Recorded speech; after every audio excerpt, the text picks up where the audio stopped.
You can't build speculatively. It's impossible. You can't get finance to build speculatively.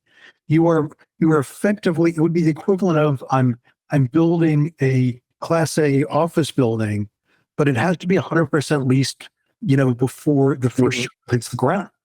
Or I'm building an apartment building, but 100% of the apartments have to be sold. And it's just really, really unusual. And a lack of being able to go spec means that the whole system lacks elasticity. So if you've got unexpected demands, good luck trying to fill it. What you get is there's a few data centers where the original customer is going to pull out. They're going to break their contract and pull out.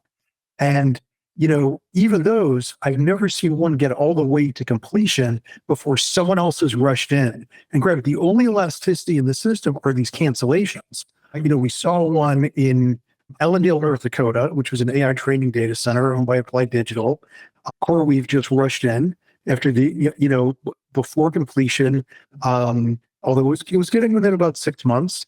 We've seen that with some data centers that Microsoft has sort of canceled on. Other people like Google have sort of rushed in, but we haven't seen any building even get to completion.